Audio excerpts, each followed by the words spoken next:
And you're going to get this, which means you have two equations. Negative x1 plus x2 equals 0. Negative 2x1 plus 2x2 equals 0.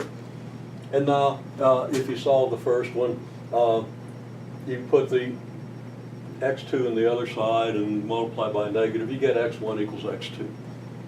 If you solve the second equation, you're going to get x1 equals x2. Okay? They're the same. This is a degenerate system, and having found the eigenvalue, if you put the eigenvalue in here and did it correctly, you will get a degenerate system. If you row reduce it, some of your rows are going to reduce to 0. You should understand that and understand what that means. To understand this in its broader context and be able to bring it to bear on things that you're going to be seeing. Okay. So anyhow, that's our solutions. I ask people, okay, give me an example of an x1, x2 where x1 equals x2. Took a minute. And so I said, okay, 2, 2. Yeah. Okay. Then I got kind of maybe a trickle, not a flood of answers. Like, okay, what about negative 2, negative 2? Yeah, that's good. What about 3, 3? Yeah, that's good. What's the simplest x1 and x2 that satisfy this equation? Other than 0, 0, and somebody threw that out, but I don't know who was pulling my chain. It's going to be 1, 1. You know, use ones when you can. They don't hurt. Okay, so let's use 1, 1. And now, what do we have? Well, y. Our assumption, again, was that y equals e to the lambda t times x.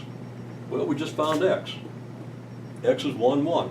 Now, it could be 2, 2, negative 2, 2, 3, 3, aardvark, aardvark. Anything where x1 and x2, anything where you got the same number here as you have here, okay? Okay, so again, y is e to the lambda t times x, so what is y? And you ought to write that out without looking ahead.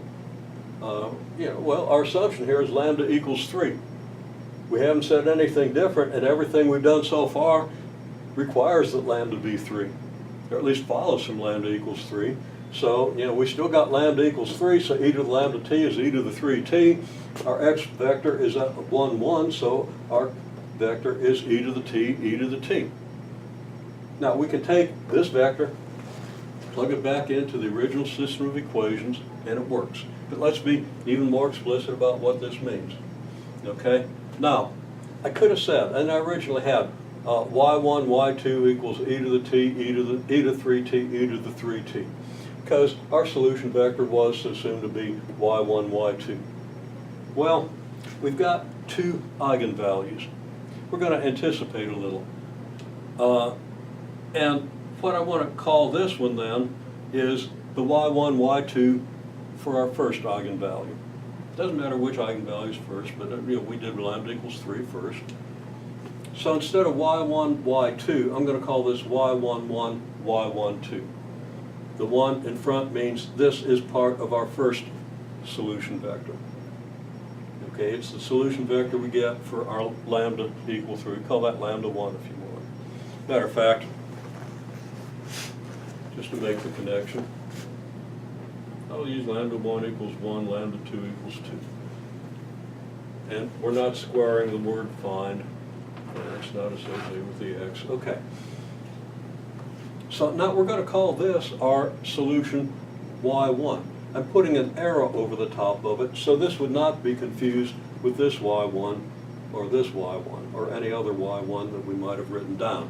It's a y1 with an arrow over it. It's a completely different symbol than y1. Even though it looks a lot the same, it stands for something completely different. Okay? So that's going to be our solution corresponding to eigenvector lambda 1. Okay? And that's a solution for the first vector. Our y1 vector, or our y1 here would be equal to e to the 3t. So I can say y1 is e to the 3t, y2 is e to the 3t. Now, technically, this should be y11 equals e to the 3t, y12 equals e to the 3t.